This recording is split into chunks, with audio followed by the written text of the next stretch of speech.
All right. It is Thursday, June 11th, 2020 at 2:57 p.m. All right, let's take a look at some headlines. We have good news for Blues fans. Hockey is back as NHL, the National Hockey League, announces start date for training camps. So, on almost exactly 1 year anniversary of the first St. Louis Stanley Cup Championship, Blues fans woke up to the best news they've ever heard all year. Hockey is back. So, pretty much, hockey's back. Thankfully, some things are getting back to normal. Alright, let's take a look at the next story. Governor Ron DeSantis announces plans for reopening Florida schools. School district officials have been watching the governor for weeks for news about these critical issues, arguing Florida's economy depends upon it. Governor Ron DeSantis on Thursday unveiled a plan that expects K through 12 schools to kindergarten through high school to reopen in August at full capacity. The effort must make safety a priority, DeSantis said during his news conference in Melbourne. Families and employees have to feel confident that returning to campus will not create health risks.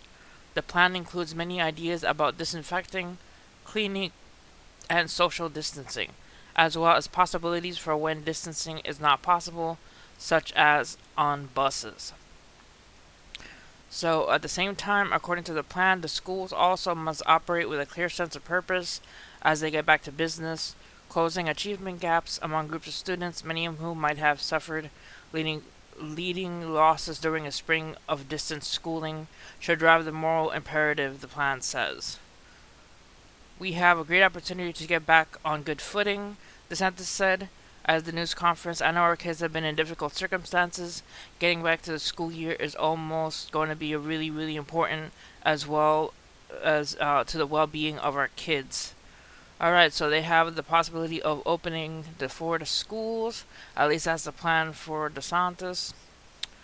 Next, U.S. cases to top 2 million. Here are the latest coronavirus updates from around the world.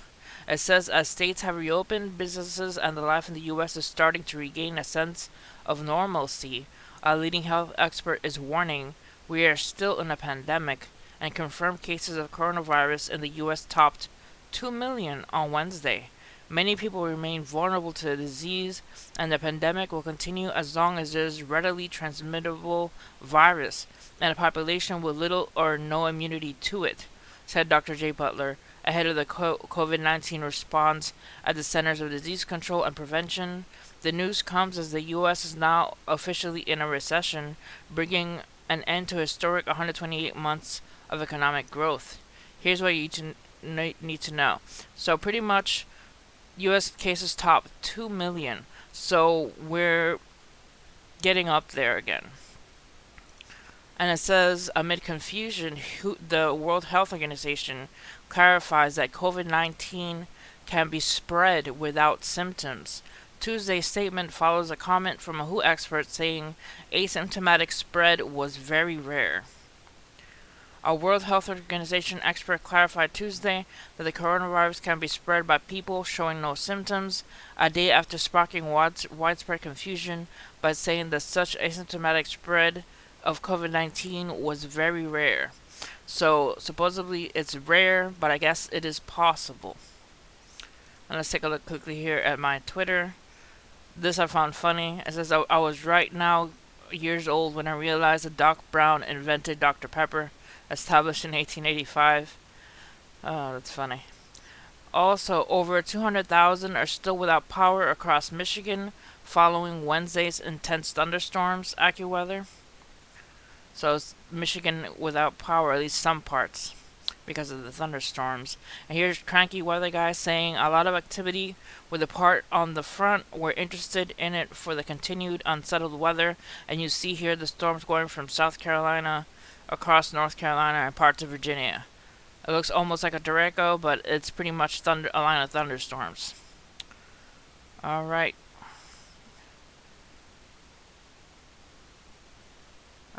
Let's see. It'll be much cooler and drier across the Great Lakes region on Thursday for cleanup efforts following the violent storms and left a trail of damage during the middle of the week. So there's thunderstorms on Thursday. It's gonna be cooler. That's great. Yeah, because I posted this. It's hot. I had to buy a new larger fan. Even with AC and a big fan, it's warm out today. And you see the little clip here of the kitty with the fan. It is pretty much a warm day. Alright, guys. Hit like and subscribe for more videos. And see you guys next time. God bless.